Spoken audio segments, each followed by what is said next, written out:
जिसपे हम लोगों ने हिंदी विभाग ने वहां पर रानी की स्मृति में एक संग्रहालय जैसा दीर्घा बनाया।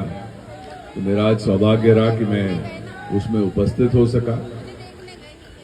रानी की गाथा हम लोग सभी गाते हैं। आज प्रमोद भाई साहब ने बहुत शानदार तरीके से प्रस्तुत करी डॉक्टर साहब ने, और ये हर बुंदेलखंड के, मैं बुंदेलखंड ही नहीं पर पूरे देश और विदेश में प्रेरणा का स्रोत है।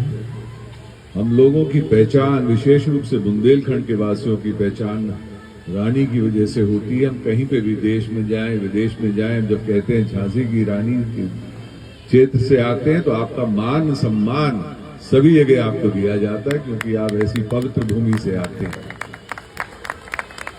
मैं इस मौके पे बहुत कुछ नहीं कहूंगा, पर एक चीज आपको सावधान जरूर करना चाहूंगा। आज मैं यूनिवर्सिटी में भी उस विषय पे बात कर रहा था।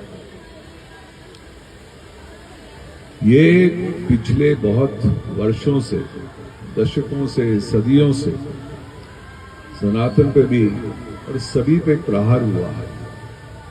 और आदरणीय प्रधानमंत्री जी ने 2 दिन पहले अपने एक भाषण में लॉर्ड मकैले का नाम लिया था। 1857 से पहले 1835 में लॉर्ड मकैले ने हिंदुस्तान की शिक्षा पे प्रहार किया था, हमारे इतिहास पे प्रहार किया था और उसको समाप्त करने का काम किया था। तब से हमारे वहां एक मानसिकता बन गई थी गुलामी की। पहली बार हमको ऐसी एक सरकार मिली है जिसने गुलामी की मानसिकता को तोड़ने का काम किया। तो आप सबसे आग्रह यही है कि जब मौका मिले हम अपने वीरों के लिए, अपने महान व्यक्तियों के लिए, और बुंदेलखंड में कोई कमी नहीं है आपके पास।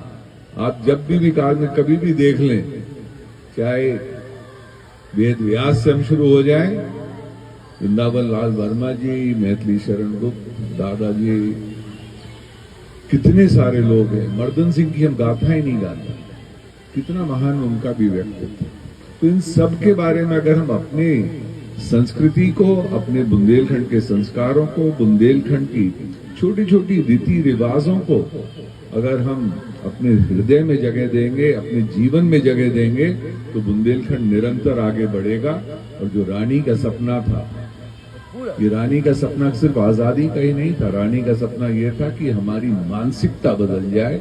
हम सबको अपनी मानसिकता बदलने में आप सबके सहयोग की जरूरत है। इन्हीं शब्दों के साथ मैं सारे आयोजकों को, विशेष रूप से मेरे बहुत सारे यहाँ मित्र हैं, आप लोगों को सभी को धन्यवाद देना चाहूंगा कि आप लोगों ने इतना भव्य और शानदार कार्यक्रम किया। अभी मैंने कुछ लोगों को वहां नारे लगाते सुना कि हमको रानी की तलवार वापस चाहिए। बिल्कुल सही नारा है, हम सबको ये नारा लगाना चाहिए, हमको हमारी तलवार वापस चाहिए। बुंदेलखंड की तलवार, बुंदेलखंड का खून, बुंदेलखंड का पानी। और आगे के पानी में हम सभी गाते हैं। इन सभी चीजों के लिए आप सभी को बधाई के लिए आप सभी पात्र हैं। बच्चों से यही आग्रह है कि रानी की गाथा गाते रहिए। कविताओं से बढ़कर उनका योगदान रहा है। कविताओं के माध्यम में खाली याद करने का माध्यम है, पर एक छोटी सी बालिका ने अपना जीवन का बलिदान दिया, वो हमेशा याद रहना चाहिए इस माटी को। आप सभी को नमस्कार, मेरा नमन।